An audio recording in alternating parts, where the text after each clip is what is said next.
Each badger marks the track with its own scent. His black legs are short but very powerful for digging. The name badger probably comes from the French word bêcher, meaning digger.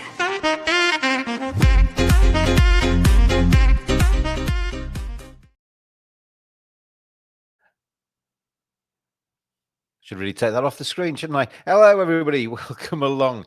It is another edition of the Cricket Badger podcast, coming thick and fast at the moment to your screens and your ears, because there is a lot going on in the world of cricket. First and foremost, though, thank you very much to seatfrog.com and also to Match Bingo for their support, their continued support of the Cricket Badger podcast. More of them offers with them coming up in the show, but.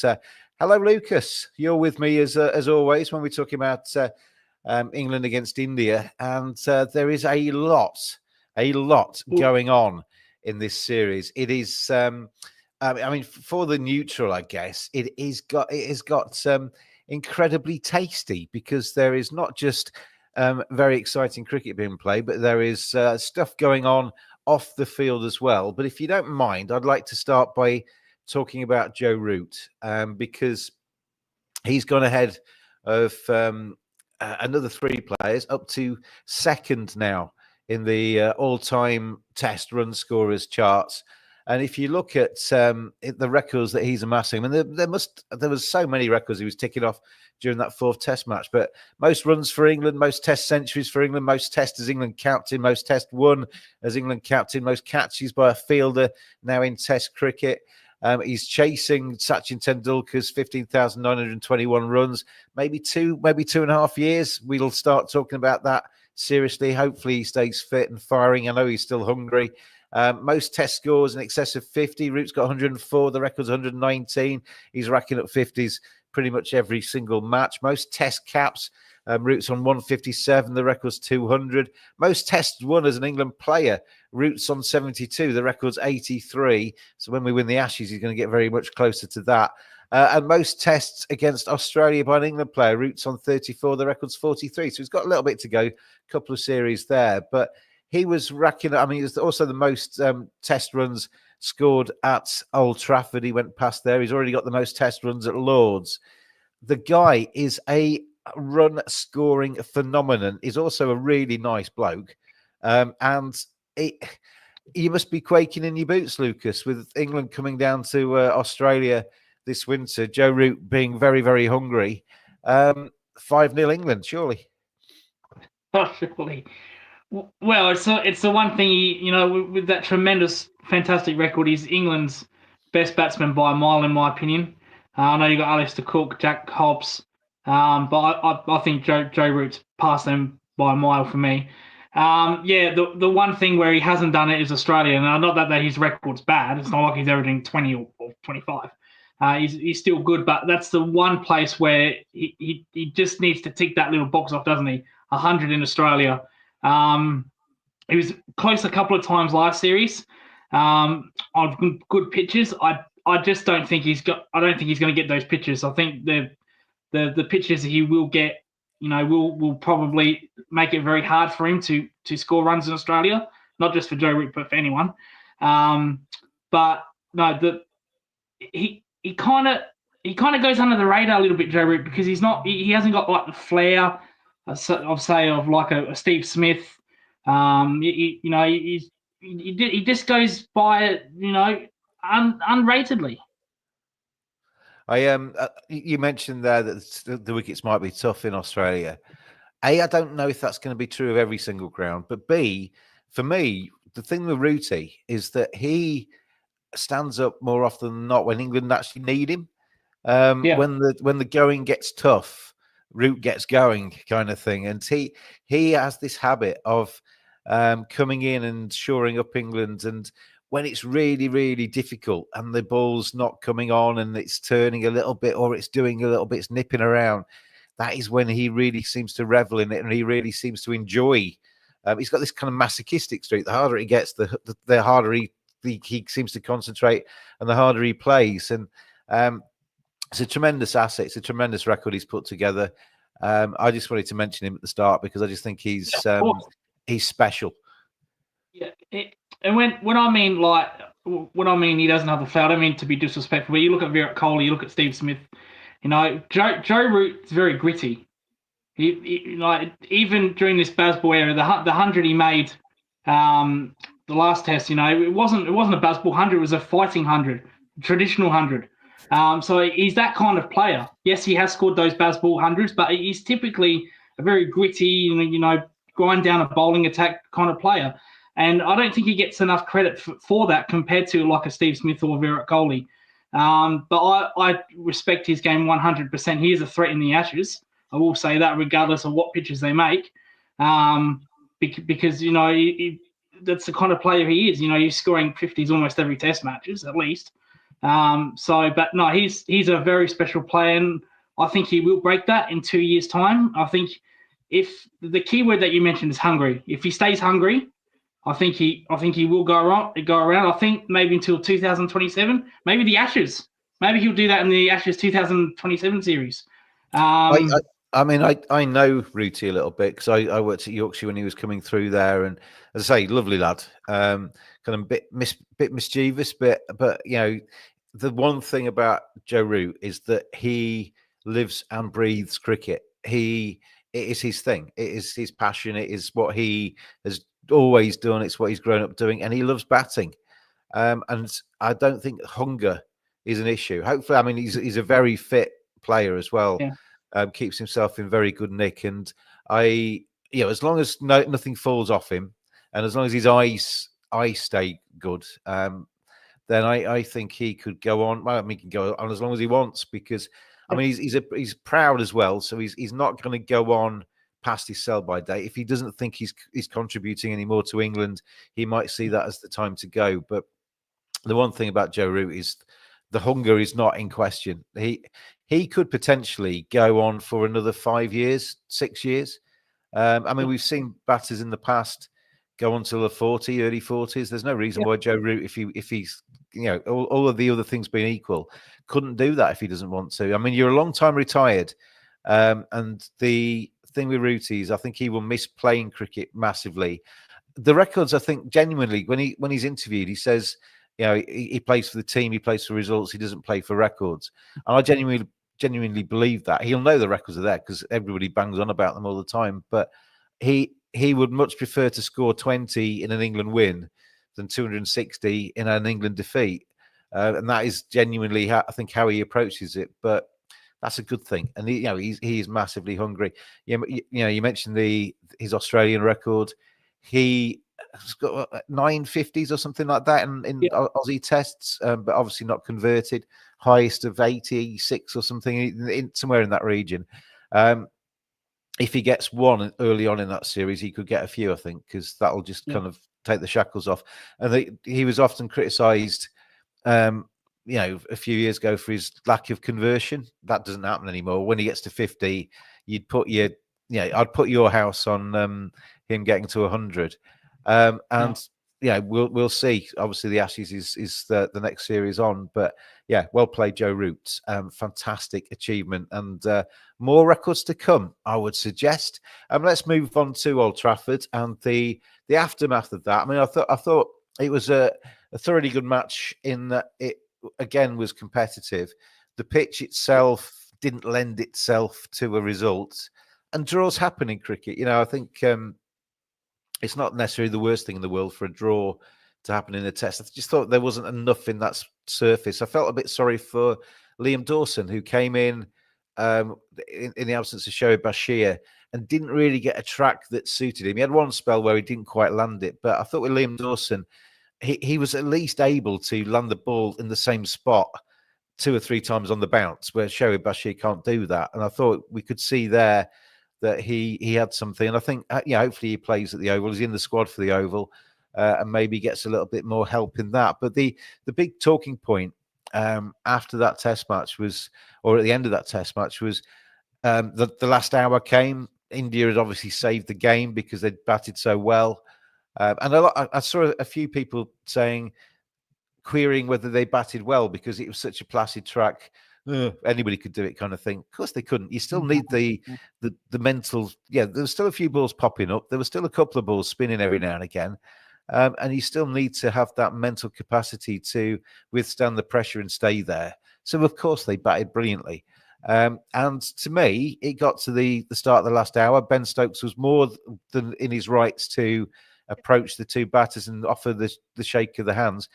Shubman Gill on the balcony was more within his rights to say, no, we're going to bat on and let these lads get 100. I thought there was a few comments, Lucas, about, they should have just batted on for another 15 hours and ground England's bowlers into the dirt. That wasn't what their motivation was. Their motivation was to reward two fellas who had batted so well to save the game and allow them to get to three figures. And Jadeja's got centuries in the past. I'm sure he would have walked off and been fine with a declaration at that stage. Washington Sundar, high score of 96 not out, hadn't got a test century. And I think if the boot had been on the other foot and Ben Stokes had been stood on the balcony and, for sake of argument, Jacob Bethell, who's never scored a century in professional cricket, was on 88 or something, I think Ben Stokes, well, I would put it this way, I'd have been disappointed if Ben Stokes hadn't have allowed him to get to three figures in that situation. There was no difference. Washington Sundar allowing, and the fact that people say, well, it's cheap runs against Harry Brook. Well, Ben Stokes put Harry Brook on. India didn't put Harry Brook on. For me, I could see it from both sides. England were within their rights to offer the hand. India were within their rights to allow the two batters to get to their centuries.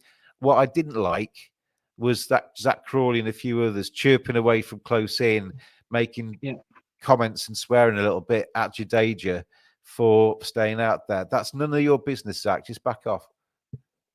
Yeah. Before I get on, I do like the headlines that you got going on. I think that's first for this show, James. Love it. Very good.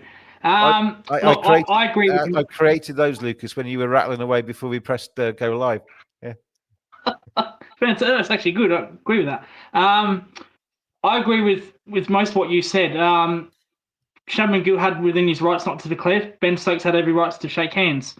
I've got no problem with that. I've had that happen to me as a captain. Mind you, I understand the reaction because I was in a similar position where it was late in the day. It was a 40-degree day, and I just had enough on.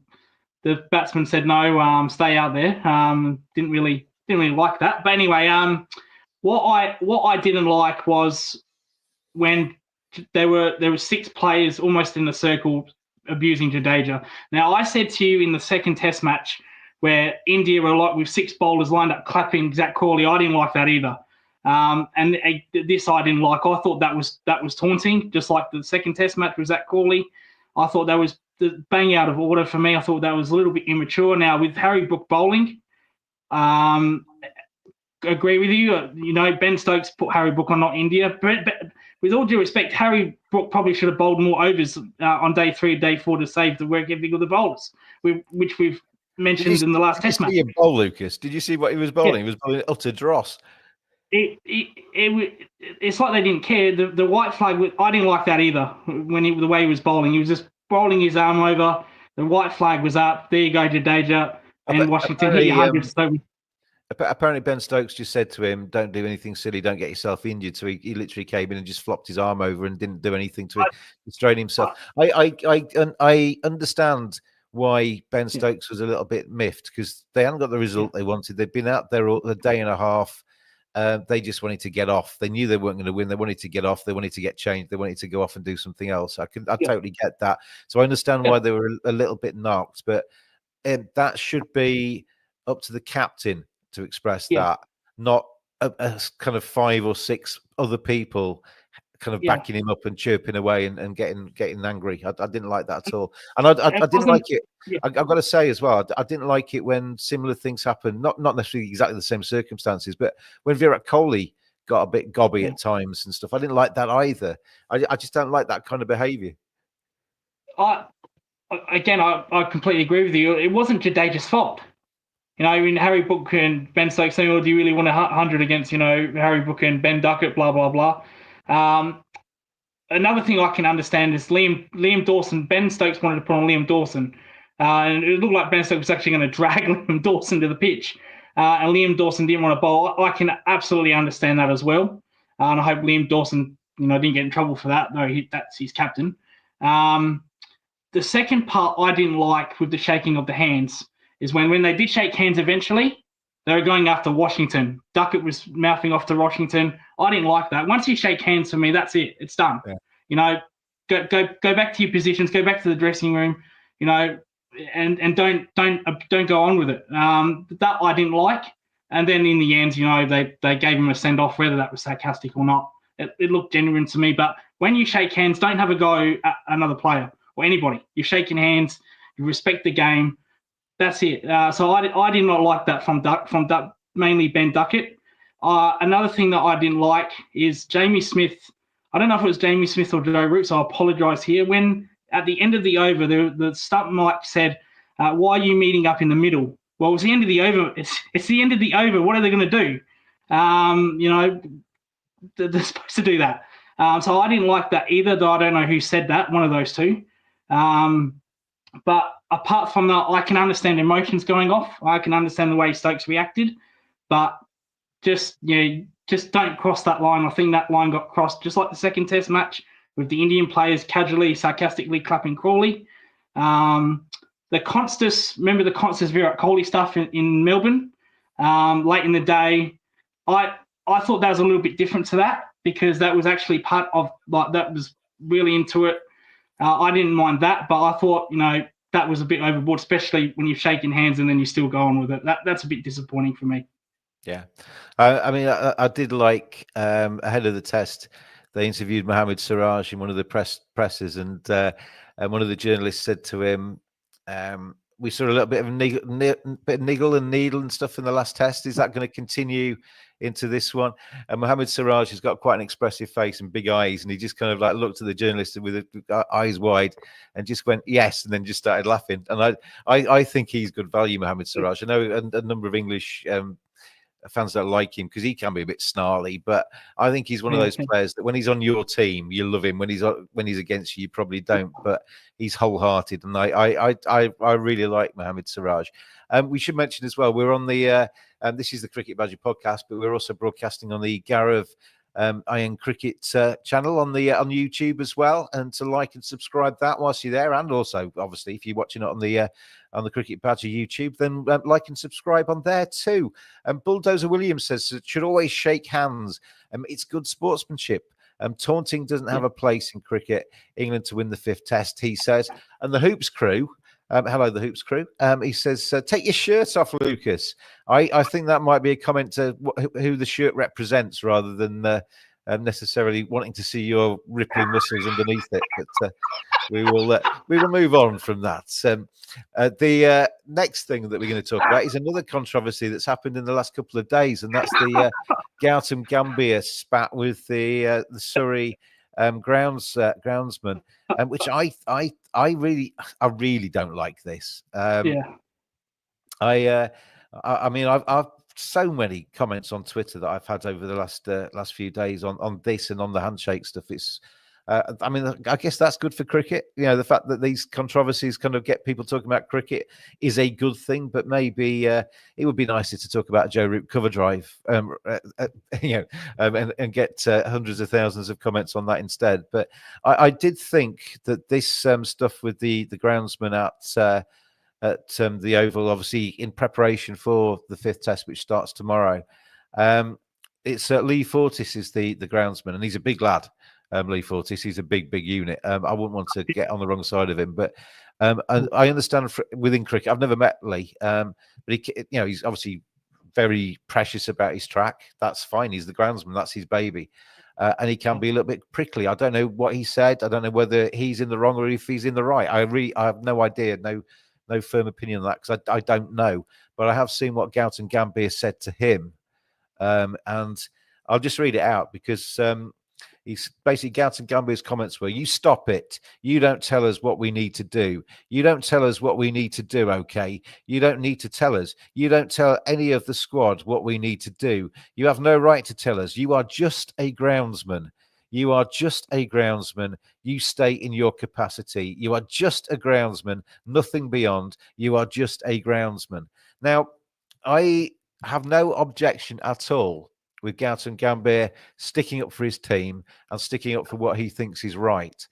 But I do have an issue with the words that he used there, because ground staff, in my experience, and I've worked in English cricket and I've worked overseas and seen the hard work they do, particularly in preparation for a major match where obviously their wicket's going to get scrutinised. They work stupid hours. They work bloody hard, and they obviously want to protect their baby. What they've created is precious to them, and obviously it's their job. I've heard all sorts of different kind of variations of why Lee Fortis told Gambhir to go away, but ranging from footwear, when they made comparisons with Brendan McCullum standing on the track. That was a picture from 2 years ago, apparently, but he had just normal flat trainers on.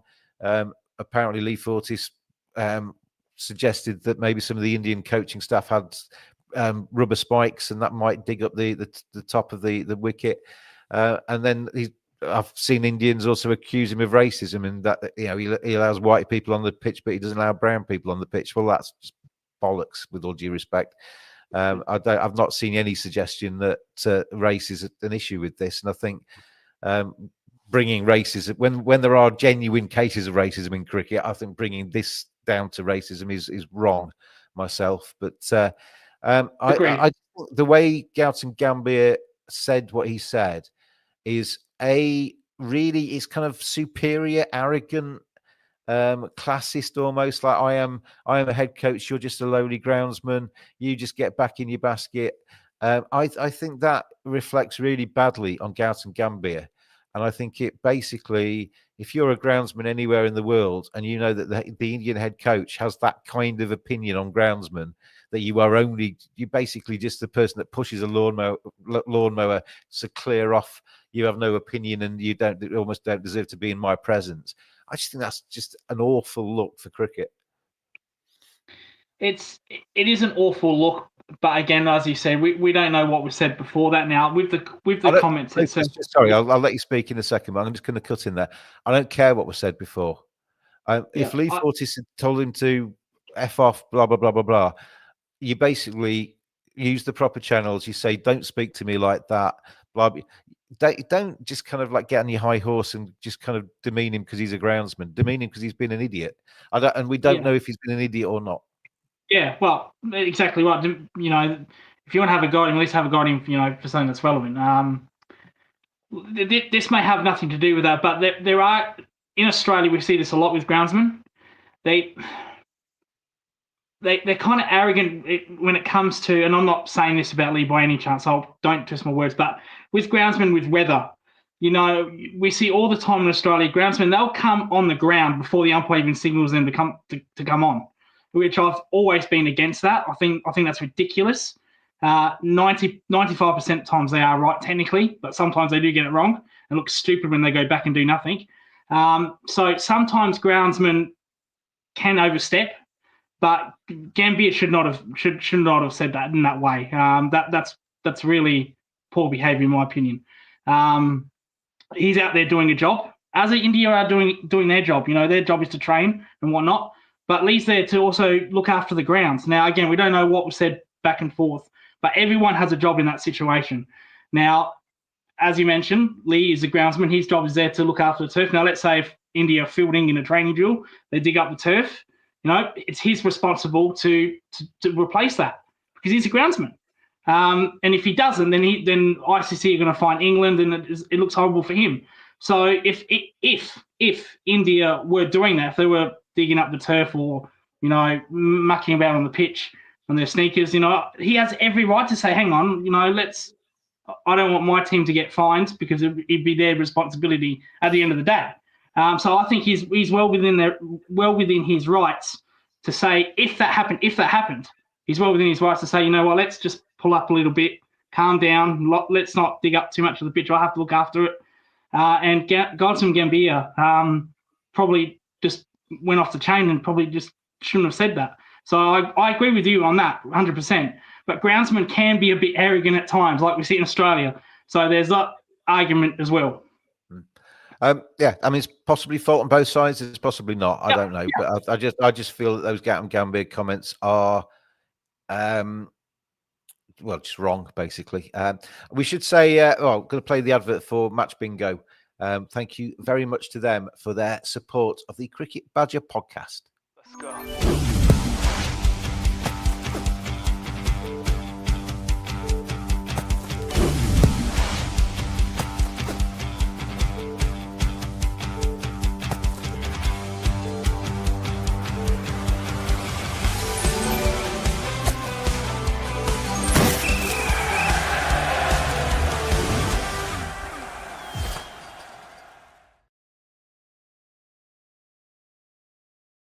Use that code or code Cricket 200, and if you make your first deposit, whether you're an existing customer of Match Bingo or not, or a new customer, Cricket 200, you'll get 200% bonus. So basically, if you put £10 in, you'll get £30 in your accounts, and obviously, the more you put in, the more bonus you get. But gamble responsibly with Match Bingo. It's a bit of fun as well. They've got cricket games, and they basically create a bingo card when you buy it, and you have different cricket things that might happen on that day of the cricket match.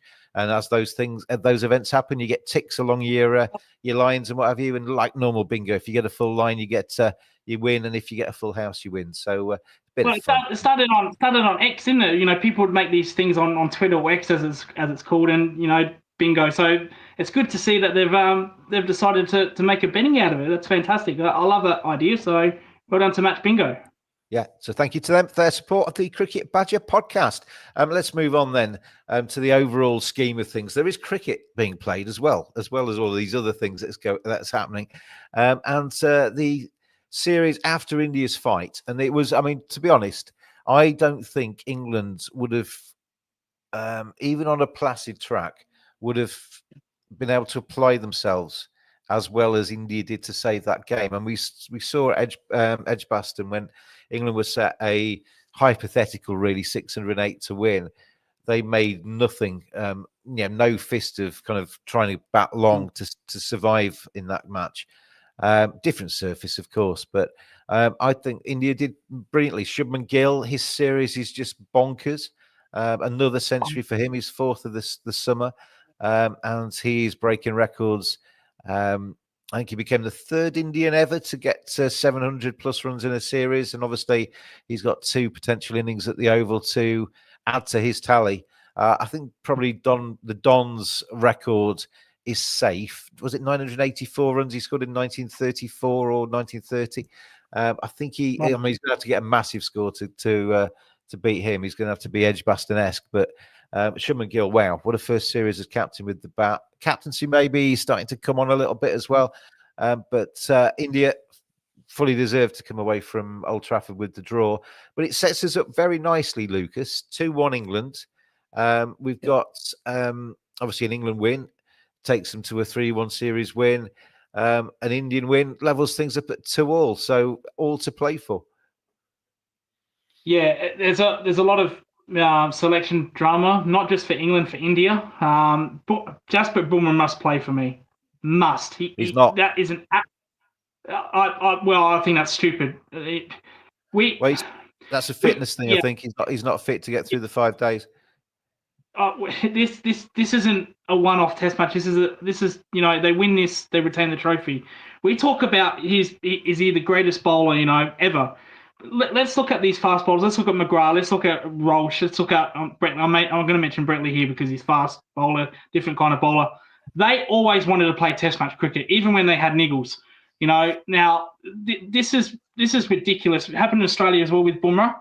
I totally disagree with you. Because if you look at Bumrah in the 4th test, he patently wasn't fit, and he wasn't anywhere near Jasprit Bumrah that we know and love. And if he's in that situation and maybe there's not much of a turnaround between the tests.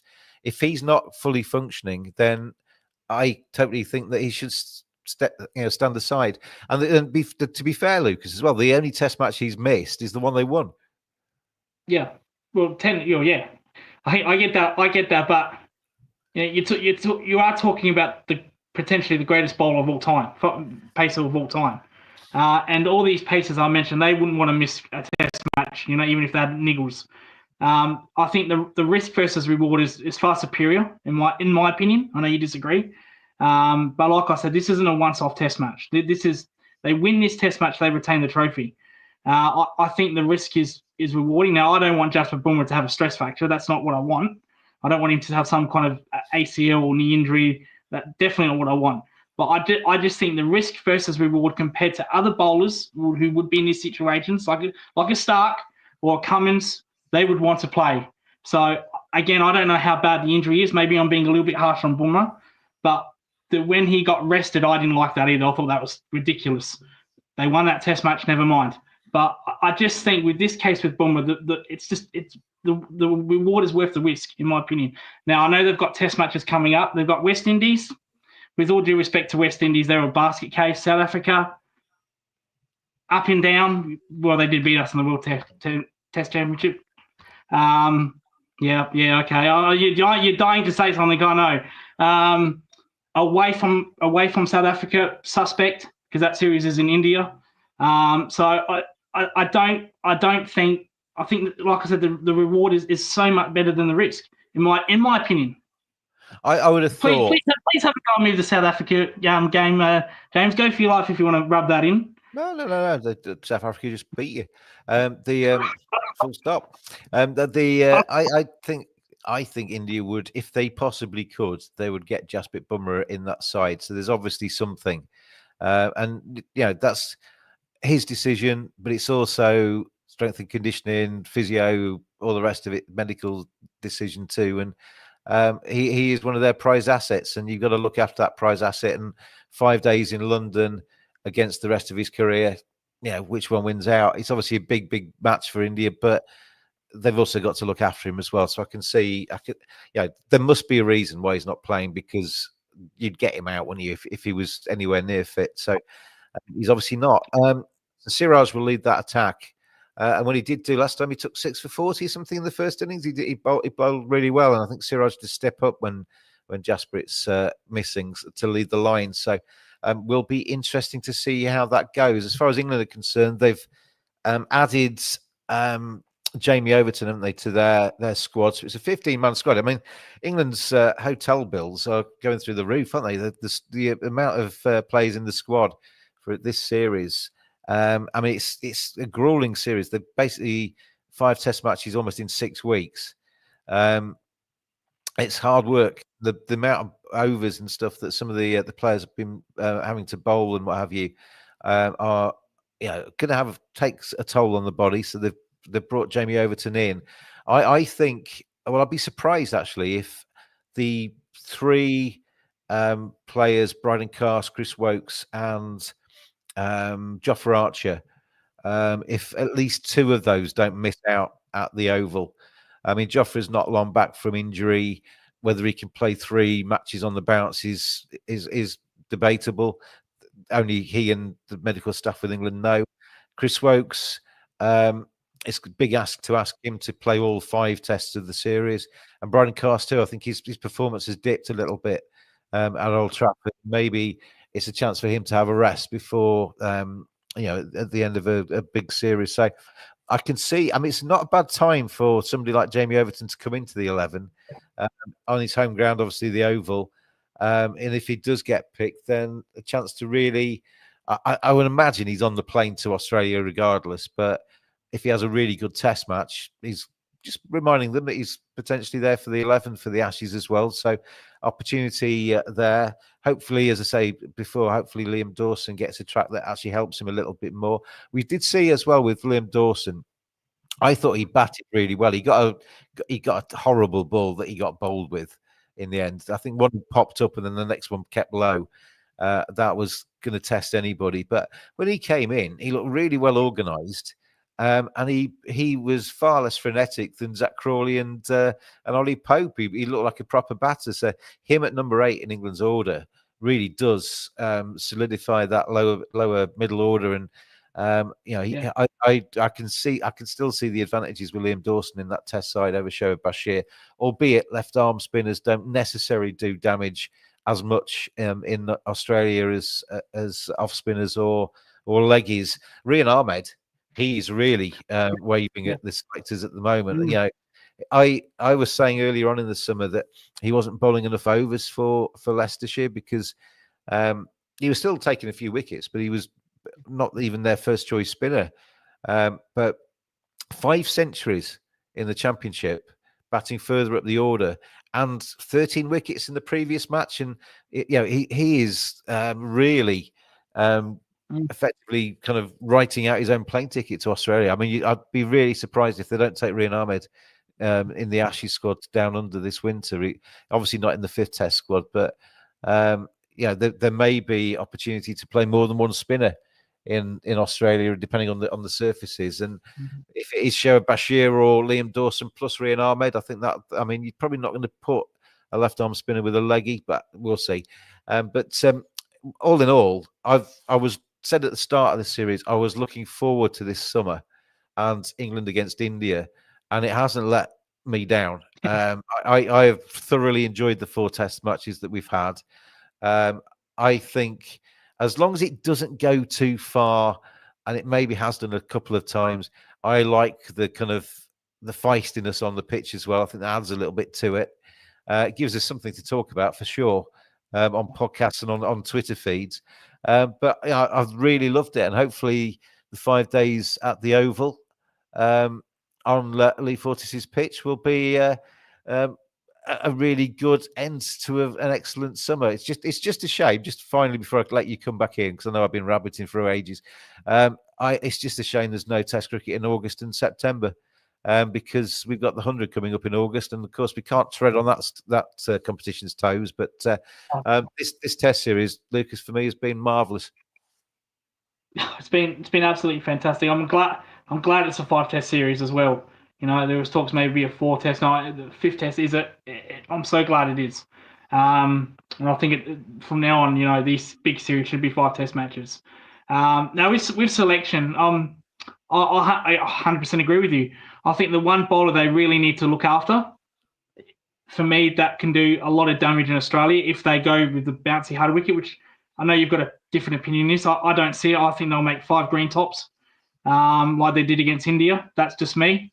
But the one bowler they need to protect is Cass. I think he's a very good bowler. He gets wickets out of nowhere. He's like Ben Stokes. You know, I think also Ben Stokes needs to probably not bowl as much. I know that's very hard for him being as a captain and a bowler as well. But he's another one that just gets wickets out of absolutely nowhere, Ben Stokes. Cass is like that as well. But the last 2 Test matches, his pace has been down. That's his biggest asset, his pace, especially if you're going to be that back of a length bowler. So I think he misses. Archer, you know, he's bowled over 40 overs since he came back. He was supposed to ease into it. He's bowled over 40 overs. It's ridiculous. I can't believe, I said to you this last Test, can't believe there's no injuries. I still can't believe it. Having said that, we saw Ben Stokes with a hamstring arm issue. I think Cass also probably picked up a niggle because, I don't know if you noticed, but after lunch on day 5, he hardly bowled. I don't think he bowled at all. So maybe he picked up a niggle, but Ben Stokes really needs to do a better job of protecting his bowlers. I think when it comes to Pat Cummins, I think he does do that a lot better. And in Australia, you need to, if you want to beat Australia, also you need to captain very well. So that's one thing Ben Stokes can improve on. But as far as spinners, you know, Ahmed Rian, he's been fantastic, as you mentioned. So maybe they want to give him a go. Liam Dawson did nothing wrong. I feel sorry for him. You know, at the end he didn't want to bowl. I've got no problems with that. You know, the pitch didn't really suit him, and he was in a horrible. You know, no one wants to bowl at that stage anyway. But with India, I'm surprised we haven't seen Kuldev yet. Their leggy. I'm surprised we haven't seen him. So maybe India are not. You know, with Washington batting so well, he's actually bowling really well, James, as well. Washington. I've been surprised with him. He bowled well in Australia as well. Gets that drift, and he's brilliant. Yeah. So he did that in Australia very well. So maybe they like him, maybe because he adds more to the batting, and he's not a bad bowler as well. So we haven't seen Kuldev Yadav at all. I love the way you are basically taking his first name and second name and amalgamating them. Kuldeep Yadav, you called him Kuldav. Just shorthand, isn't it? Lucas Shorthand. It's a bit like Braden Cast or Braden Cast. So, but no, I think with Wokes, get that name right, and Archer, they can't replace 5 bowlers. They're going to bring in Overton. Maybe they should, but they've got to win the series. But at the long term, India, well, they've got West Indies, South Africa. England got the big one. They got the Ashes, which they want to win. So they can't really. The risk versus reward is very minimal compared to India with Bumrah. So maybe they just have to win this series somehow. Hopefully, no injuries. But I'd really look after Cass and Jofra and probably bowl less of Stokes himself. So that's what I would do if I was the captain. Or select. We all want to be. We all want a bit of that first class lifestyle, right? Well, with Seafrog, you can travel first class on trains for a lot less. We're talking up to 60% off first class tickets using our upgrade options. Think eBay, but for train tickets.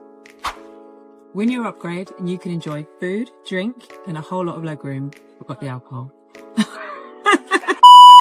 It's beyond simple to sign up and start bidding. Just download Seafrog and upgrade your ticket today. Thank you to seatfrog.com for their support of the Cricket Badger podcast. You can get £5 off if you quote Cricket Frog when you book your plane tickets. They don't do planes yet. Train tickets. And you can also get cheaper upgrades to first class and travel in style. So thanks to Seatfrog for their continued support of the Cricket Badger podcast. I'm just going to go over, respond to a couple of things you said there. So you made some good points there just before I played the ad. I thought, it's been a grueling summer, hasn't it, for bowlers? Because we've had a record number of centuries, I think, in this series. We've had a record number of centuries scored by the away side. India have racked up 12 centuries or something combined. I think somewhere in that region anyway. But it's a record number for centuries, which basically means the batting averages are really good. The bowling averages aren't, because the bowlers have basically had to work really hard for every single success. So, there's only, Ben Stokes, I think, has got a decent bowling average. And I think with Ben Stokes, you made a point about him bowling too long. He has shown, I think, in the last 2 test matches, he's been man of the match in each one, just how important he is to this England team. Ben Stokes, I tweeted the other day, what would England look like in the Ashes if you suddenly, I'm not going to do this, by the way, I'm definitely not going to do this, but if I suddenly injured Ben Stokes and Joe Root, and England rocked up with Ollie Pope captaining without Root and Stokes, that is such a different team than if you've got the best batter in the world plus Ben Stokes, who is two players in that side. He bowls through a brick wall. What I do think with Ben Stokes is, he obviously bowls through pain. He's as hard as nails. He is just ridiculous. He will. He said at the end of the test match, I will run through a brick wall for this team, and I'm kind of leading by example. I want other players to do the same. Yeah. But he needs, I think, somebody in that side who is a little bit more forcefully in his ear. It didn't necessarily have to be the official vice skipper, but somebody who's, when he's bowled 7 overs on the bounce and he's still determined to come back for over number 8 and 9 and 10, goes over to him and says, Ben, you're bowling brilliantly, but you need a rest. Take yourself off. He needs somebody to actually kind of guide him a little bit, because he would bowl all day until his leg fell off. He would, because he's that kind of character. He just needs somebody, I think, to be a little bit stronger with him and wrestle him away from the crease if need be. But such a good player. And when he's fit and firing and able to operate at maximum capacity as batter and as bowler, he is awesome. Yeah, I know the feeling wanting to bowl all day until your legs come off. Trust me. When I was before I was captain, I was second change bowler, and then I became captain. That changed real quick, much to the displeasure of my teammates who did not like that. I opened the bowling real quick, and I would probably have 15 overs in my first spell of bowling, which is ridiculous. And you'd get nasty stares and teapots and whatnot. So I agree with you. He does need a vice captain, not necessarily a vice captain, but a leader on the field to say, you know what, let's, as you said, let's just calm down. You're bowling good, but you do need a rest. Sometimes I did have that at times, and sometimes I ignored him, which is also not good. Maybe someone is telling him that and they're ignoring them. But sometimes I'd say, you know what, yeah, you're probably right. I'm bowling too much, and I need to stop. So I completely agree with that point. I wondered in the fourth test whether he was bowling on and on and on because he was thinking, right, I'm going to finish this today.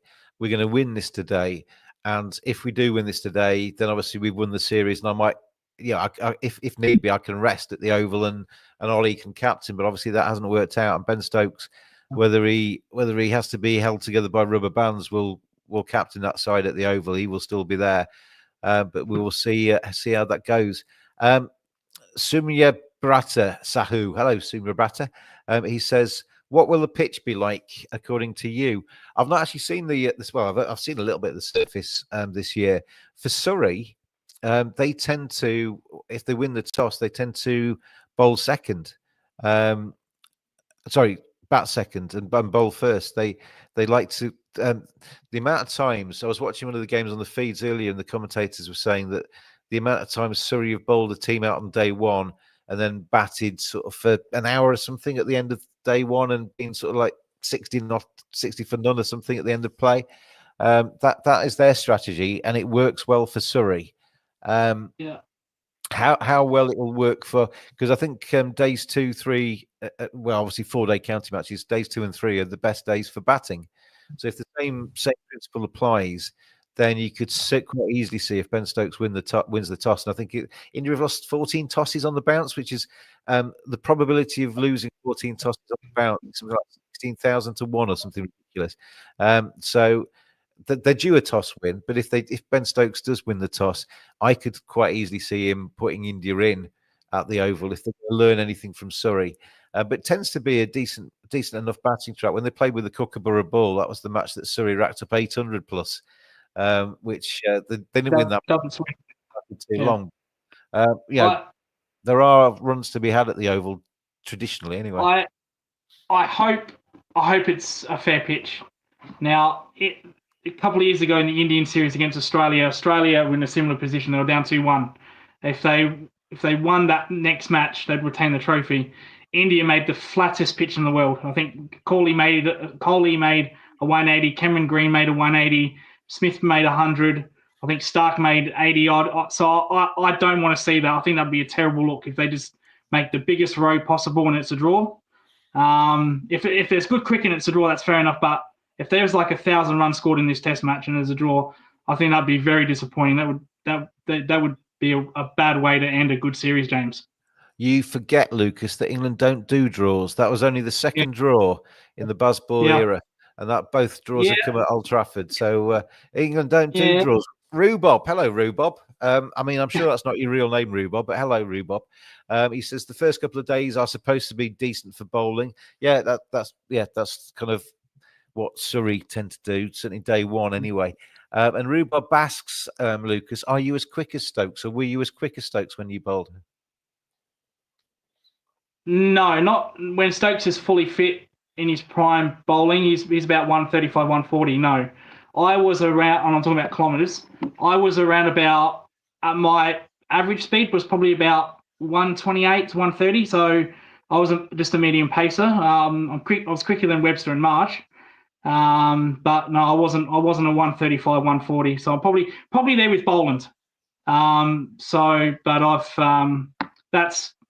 I can't even get to 100 now.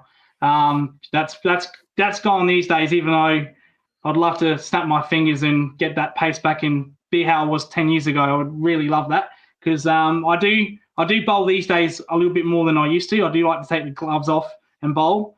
It's a shame, but that's my problem, and I'll deal with that. Just the way it is. Also, James, we've been very blessed with the weather, haven't we? Not many days without rain. That's been very good for cricket in England, which is a rare sight to see, James. It's been a very good summer by English standards.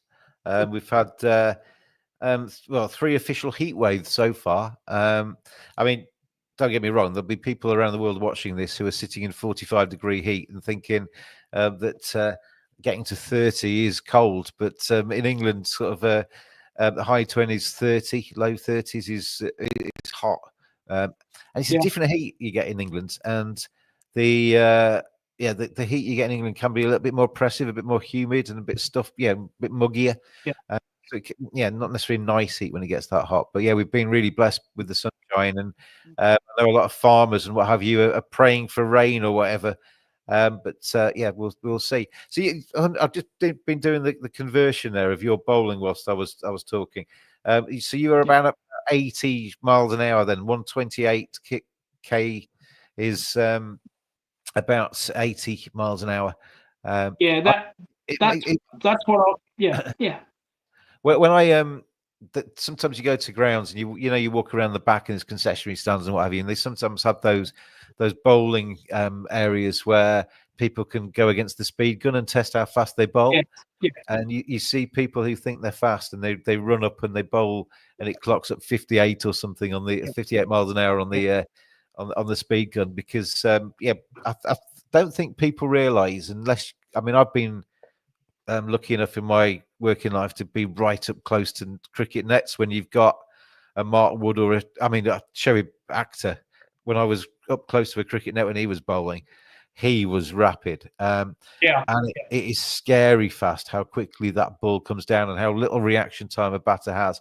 So when you're playing club cricket and you're criticising Ollie Pope for playing a bad shot or stuff, they are seriously fast bowlers they're facing. Even the ones that are coming in at 80 miles an hour, Lucas's speed. For most club cricketers, that'll be quick. So Sam Doss. It does. Sorry, carry on. Yeah, it does help when you get the right conditions. My club cricket knew how.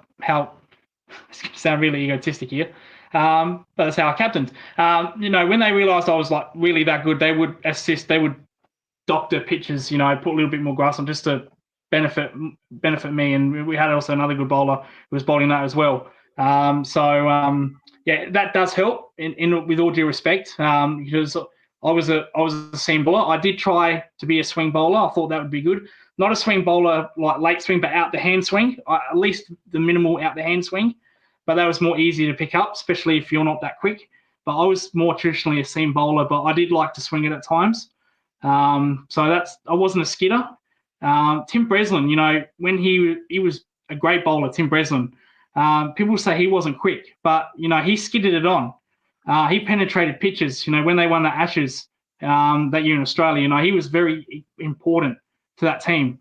So you don't, just because you're bowling one. I really hate that term, because there's a good bowler in Australia, Fergus O'Neill, who bowls similar speed to me, and Cricket Australia not even going to look at him, which I think is disgraceful. So he took loads of wickets for Notts when he came over. Oh yeah, absolutely. Sadly, he's gone back home. So it's not all about speed. I was very lucky to have those kind of pitches. I took loads of wickets, but I worked hard. You got to really work hard. As I said, when I was captain, I would bowl 15 over spells on the dot. You get in club cricket in Div 1, you'd get 90 overs. I think sometimes in games I'd bowl 40 overs in a day. Sometimes. So, that's probably being egotistic, but I work really hard. I had a saying, I don't leave the ground until I come off in an ambulance or my legs fall off. That's the kind of attitude I had towards bowling. Yeah. You are Ben Stokes. Yeah, you are Ben Stokes. He doesn't leave the ground. Easy now. Let's not say things we can't go back on. I'm proud Australian. He won't leave the ground, everybody, until his legs fall off. The physio's got some work to do there, isn't it? Yeah. Sam's been in touch. He says it's raining cats and dogs for weeks here in Kolkata, in India. 35% more rain than normal in Kolkata. Yeah. And Rubob's replied, please send some rain to Yorkshire. Good job we're not playing in Kolkata then this series. Well, a good thing we're not playing in Adelaide either. The last 2 weeks have been non-stop rain. We've had monsoon type weather, so that's why we don't play cricket in winter. The AFL, that's a bit a bit tough last week at Adelaide Oval, when they were just getting absolutely drenched in the Adelaide Derby, the showdown of the two teams. So yeah, it's been a monsoon here in Adelaide the last week or two. Okay. Well, maybe not quite so bad in England then. Maybe not quite so bad living in England then. The British Lions rugby team came down and suffered your boys up for So the early part of this Ashes winter is going to kind of the UK and Britain. I went to they didn't play the Wallabies, but I went to a game where they played at Adelaide Oval. Fantastic crowd. The Test one had about 90,000 fans at the MCG, which is very rare to book a stadium like that with AFL. So that was absolutely incredible. They played a local team when I went to Adelaide Oval, but the atmosphere was great. I think rugby game atmospheres are very good games in my opinion. A lot of excitement. The final point we'll make on today's podcast, and thanks everybody for watching and listening. If Lucas moves to the UK, says Rhubarb, he could qualify to play for England. You could be running out with Ben Stokes. Well, I need to fit my fitness first, but I actually, as a 20-year-old, I'll say this here since this came up. I actually did want to play in the county. This is when I was just announced captain at my club in the season. I wanted to actually play county cricket. I actually met with who did I meet with? Glamorgan, County Twos. They were interested in getting me down for County Twos. But unfortunately, I couldn't get down there because it was very expensive to get down there, and then you had to stay. I just didn't have that money. So that's another what if. It would have been actually ironic if I did play county and not state league. That would have been bit ironic. But no. What year would that have been? Because by now you could have naturalised or whatever. Yeah, and you'd have a British passport. You could have been playing with Ben Stokes. Absolutely not. Well, Ben Stokes. Well, for one, Ben Stokes isn't he New Zealander? So that's a disgrace within itself. He's more close to being an Australian than English, Ben Stokes. The second thing, James, I would never ever turn against Australia ever. Even if England threw $1 million a game at me, that will never happen.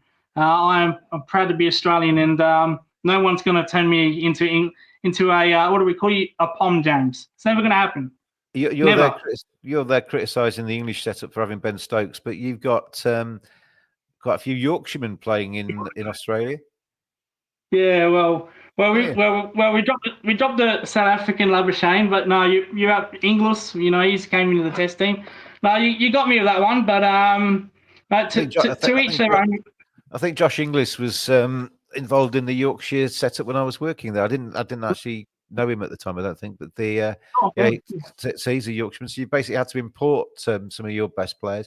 So no back chat from you on future podcasts. Thank you very James, much indeed. The way we're going, James, with our top order, we could get anyone from anywhere. We could pull up players from Antarctica for crying out loud. That's how desperate we are for top order players. So it would not surprise me. How Antarctica's their team going well, is it? Just 11 polar bears. At least they don't have to buy whites. They're already there, aren't they? Although apparently polar bears aren't actually white. So they're actually only made white by the reflection of the snow. But that's tune in for nature podcasts and things for more information. If you've just tuned in, we're not the Animal Planet show. We are a cricket show. If you just tuned in, but this is the bonus episode. We'll have David Attenborough on next week. Lucas, thank you as always. Thank you, James. Appreciate it.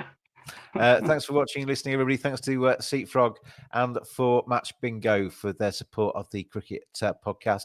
I will be actually recording another podcast. By the way, listen to or watch the Kevin O'Brien episode, which I did with the Irish legend, isn't he? Irish legend. Yes. I recorded that yesterday. That's out on YouTube and on all good podcast platforms. A really good chat with Kevin. Really, really good fella. I'd not met him before, and he was lovely. So have a watch of that. And I am recording a podcast later on today, hopefully, if I can get my guests lined up. So that will be out later in the week. So thanks for watching. Thanks for tuning in, and see you soon on the Cricket Badger podcast. Cheers all.